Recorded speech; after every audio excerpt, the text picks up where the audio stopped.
বর্তমান সরকারে যারা নিয়োজিত হয়েছেন, আজকে আমরা লক্ষ্য করছি সিটি কর্পোরেশন, বিশ্ববিদ্যালয়, বিভিন্ন সচিবালয় সৎ, দক্ষ, যোগ্য, দেশপ্রেমিক নেতৃবৃন্দকে সরিয়ে দিয়ে একটা দলীয় সরকার প্রতিষ্ঠার জন্য ষড়যন্ত্র করা হচ্ছে। জনগণ অত্যন্ত ঘৃণার সাথে এই সমস্ত পরিকল্পনাকে প্রত্যাখ্যান করতে চায়, কারণ আমাদের সকলের কথা ছিল সবার আগে বাংলাদেশ, সবাই মিলে বাংলাদেশ। যদি তাই হয় তাহলে সৎ অফিসারদেরকে সরিয়ে দিয়ে, সৎ শিক্ষাবিদদেরকে সরিয়ে দিয়ে, আদর্শ, যোগ্য, দক্ষ, দেশপ্রেমিক অফিসারদেরকে সরিয়ে দিয়ে একটা সবাই মিলে বাংলাদেশ, সবার আগে বাংলাদেশ গঠিত হতে পারে না। এটা বক্তব্যের সাথে সম্পূর্ণ সাংঘর্ষিক। আমরা লক্ষ্য করছি আমাদের বিচারের জায়গাগুলো আস্তে আস্তে সংকুচিত করা হচ্ছে। যারা সুন্দর সুষ্ঠু বিচার করছিলেন সেই জায়গাগুলো সরিয়ে দিয়ে দলীয় লোক বসানো হচ্ছে, আপত্তি নাই। কিন্তু এই লোক বসানোর সাথে সাথে একের পর এক বিচারের নামে মামলায় যাদের আইজাহারে নাম আছেন, মামলার আসামি, তারা এই সরকার প্রতিষ্ঠিত হয়ে যাওয়ার পর কি করে 3 দিনের মাথায়, 4 দিনের মাথায়, 5 দিনের মাথায় তারা জামিন পেয়ে যায়। এটা রীতিমতো জুলাই শহীদদের প্রতি বিশ্বাসঘাতকতা ছাড়া আর কিছু হতে পারে না। এবং আমরা এটাও লক্ষ্য করছি, কেউ কেউ আমাদেরকে বলেন মাসুদ ভাই চকলেটের যেমন দোকান খোলে, ফুচকার যেমন দোকান খোলে, আমাদের বিগত দিনের ফ্যাসিস্ট আওয়ামী লোকেরা বর্তমান একটা সরকার প্রতিষ্ঠিত হওয়ার পর এরকম কিছু কিছু খুচরা দোকানও খোলা শুরু হয়েছে। আমরা একটা কথা স্পষ্ট বলতে চাই, যদি বর্তমান সরকার জুলাই শহীদদের প্রতি সম্মান থাকে, জুলাই আগস্টের চেতনাকে তারা লালন করেন, জুলাই চেতনাকে তারা ধারণ করে দেশ পরিচালনা করেন, তাহলে অবশ্যই এসব বিষয়ে সরকারকে জিরো টলারেন্স ভূমিকা পালন করতে হবে। আমরা জানি না, একদিকে আমরা দেখি বর্তমান সরকারে যারা নিয়োজিত হয়েছেন তাদেরকে সেই ফ্যাসিস্ট আমলের লোকেরা ফুল দিয়ে বরণ করছেন, আর একদিকে সরকারেরই অংশ আইজিপি নিজে বলছেন একটা নিষিদ্ধ ঘোষিত সংগঠন চলতে পারে না, চলার কোনো সুযোগ নাই। আমরা এই সাংঘর্ষিক অবস্থা দেখতে চাই না। আমরা দেখতে চাই জুলাই আগস্টের চেতনায় লালিত আমাদের 71-এর যুদ্ধের মাধ্যমে সাম্য, মানবিকতা, সামাজিক সুবিচার এর ভিত্তিতে আমাদের বাংলাদেশ পরিচালিত হবে এবং নাগরিকগণ শান্তিতে বসবাস করবে।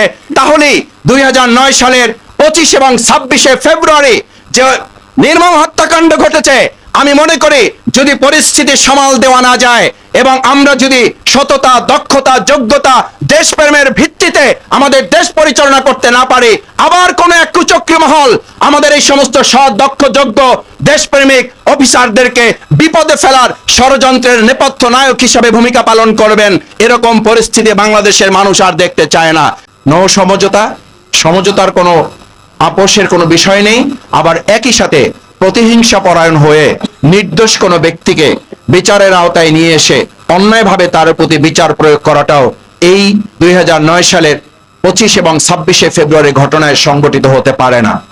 পিলখানায় বিডিআর হত্যার শহীদ 57 জন মেধাবী, চৌকস, সৎ, দক্ষ, যোগ্য, দেশপ্রেমিক সেনা অফিসারদের শহীদ এবং সাধারণ নাগরিক সহ প্রায় 74 জন মানুষকে যে হত্যা হয়েছে তার বিচারের দাবি এবং শহীদ পরিবারের জন্য দোয়া অনুষ্ঠানের সম্মানিত সভাপতি জনাব আব্দুস সবুর ফকির, প্রধান অতিথি হিসাবে সেক্রেটারি জেনারেল জনাব অধ্যাপক মিয়া গোলাম বড়োয়ার, সাবেক এমপি আমাদের মাঝে উপস্থিত হবেন।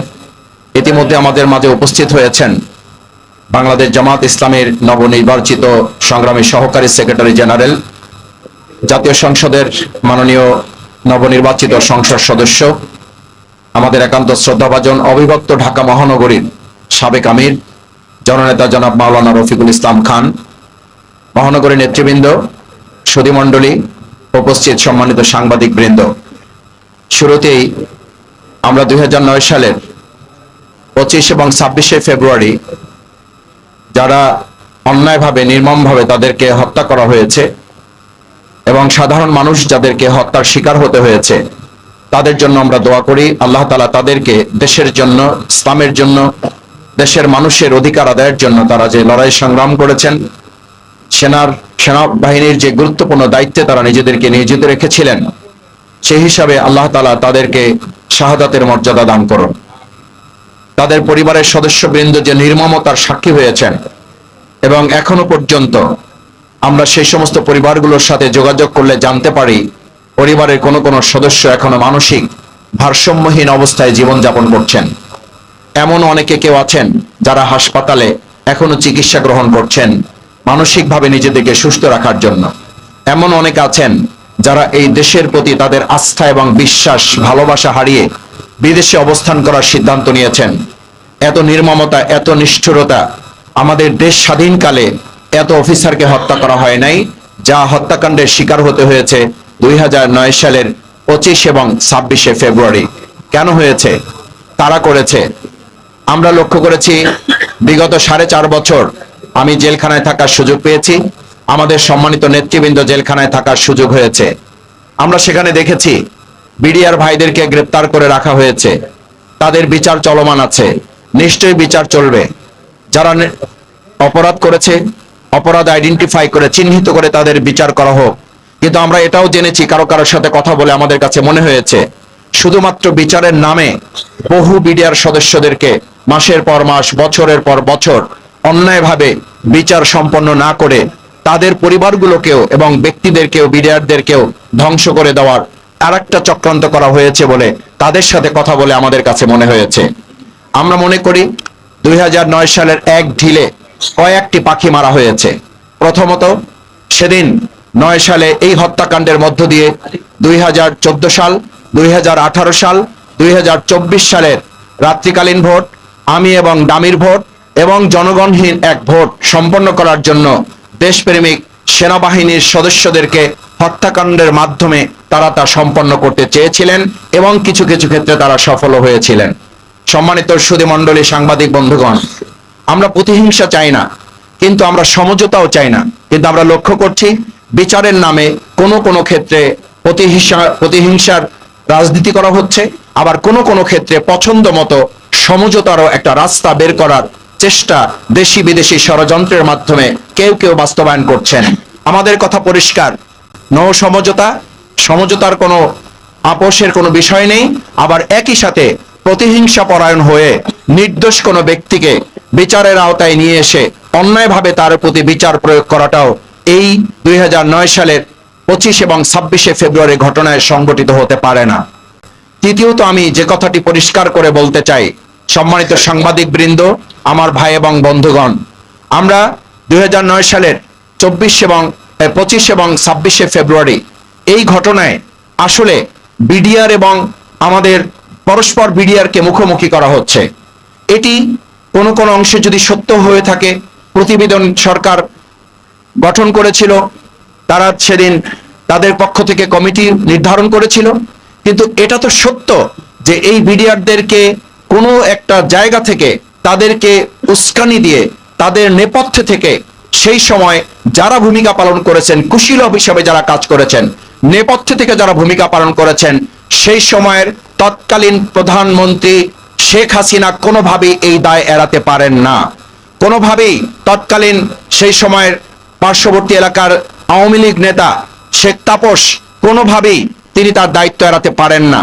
নানক কোনোভাবেই আওয়ামী লীগের নেতা, যিনি সমাধানের নামে মূলত সেদিন একটা নাটক মঞ্চস্থ করেছিলেন, কোনোভাবেই তিনি দায় এড়াতে পারেন না।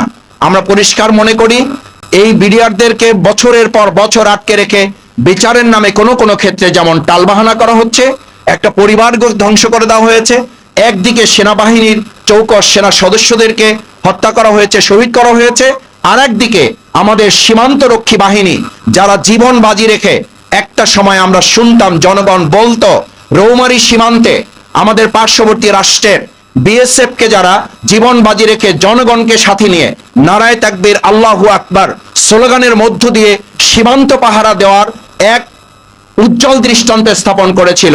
সেদিনই নাকি তারা সিদ্ধান্ত নিয়েছিল এরকম বিডিআর যদি থাকে তাহলে বাংলাদেশের মতো প্রত্যেকটা ইঞ্চি মাটি বাংলাদেশ সংরক্ষণ করবে। কেউ এখানে দাদাগিরি, কেউ এখানে বাবুগিরি, কেউ এখানে রক্তচক্ষু দেখিয়ে আমাদের উপরে তারা প্রভাব বিস্তার করতে পারবে না। সেদিনের প্রতিশোধের অংশও নাকি এই 2009 সালের 25 এবং 26 ফেব্রুয়ারি। আমরা একটা কথা পরিষ্কার বলতে চাই, আমাদের এই বাংলাদেশের বর্তমান 2024 জুলাই আগস্টের তরুণ যুবক ছাত্র জনতা সমস্ত মানুষ রাস্তায় নেমে ঘোষণা দিয়েছিল দিল্লি না ঢাকা, ঢাকা, ঢাকা। সুতরাং এই প্রশ্নে আমরা পরিষ্কার বলতে চাই, শুধু একটা রাষ্ট্র নয়, আমাদের বাংলাদেশের বাইরে আমাদের সব বন্ধু থাকবে, আমাদের কোনো প্রভু থাকবে, এরকম বাংলাদেশ যেন আর কেউ কল্পনা না করেন। সুতরাং সেই জায়গায় 2009 সালের 25 এবং 26শে ফেব্রুয়ারি যাদেরকে হত্যা করা হয়েছে, আমরা আশা করি বর্তমান অধিষ্ঠিত সরকার এই ব্যাপারে অগ্রাধিকার ভিত্তিতে যত হত্যাকাণ্ড হয়েছে তার মধ্যে এটা চাঞ্চল্যকর একটা হত্যাকাণ্ডই শুধু নয়, এটা বাংলাদেশের জন্য স্পর্শকাতর একটা বিচারের ব্যবস্থা। সুতরাং বর্তমান প্রধানমন্ত্রীর কথা যদি সত্য হয়ে থাকে এবং তিনি যা বলেছেন তা যদি দেশপ্রেমের জায়গা থেকে বলে থাকেন, তিনি তার শপথের জায়গা থেকে বলে থাকেন, আইনের শাসন তিনি কায়েম করবেন, যে 3-4টি মূল কথা তিনি বলেছেন তার প্রথম পয়েন্ট ছিল আইনের শাসন তিনি কায়েম করবেন। আমাদের বক্তব্য পরিষ্কার, আমরা দেখতে চাই এই 2009 সালের 25 এবং 26শে ফেব্রুয়ারি যে নির্মম এবং নৃশংস মর্মান্তিক হত্যাকাণ্ড সংঘটিত হয়েছে, কম সময়ের ব্যবধানে এই সমস্ত সেনা অফিসারদের পরিবারকে আশ্বস্ত করতে হবে, বিচার নিশ্চিত করতে হবে, বিচারহীনতার সংস্কৃতি থেকে আমাদের বাংলাদেশকে বের করে নিয়ে আসাই হবে আইনের শাসন কায়েমের প্রথম ধাপ। আমরা আশা করব সেই ধাপ বাস্তবায়নে বর্তমান সরকারি দল তাদের এবং বর্তমান প্রধানমন্ত্রী তিনি যে প্রত্যয় ব্যক্ত করেছেন সেটি তিনি বাস্তবায়ন করবেন। সবশেষ আমি সম্মানিত সুধীমণ্ডলী ভাই এবং বন্ধুগণকে বলতে চাই, আমরা সেদিন লক্ষ্য করেছি মেধাবী, যোগ্য, সৎ, চৌকস নেতৃবৃন্দকে দেখে দেখে তাদেরকে হত্যা করার মধ্য দিয়ে বাংলাদেশকে একটা মেরুদণ্ডহীন বাংলাদেশে পরিণত করার ষড়যন্ত্র করা হয়েছিল। আজকে আমরা লক্ষ্য করছি, তাই আসুন আমাদের 2009 সালকে সামনে রেখে যদি আবার 17 বছরের সেই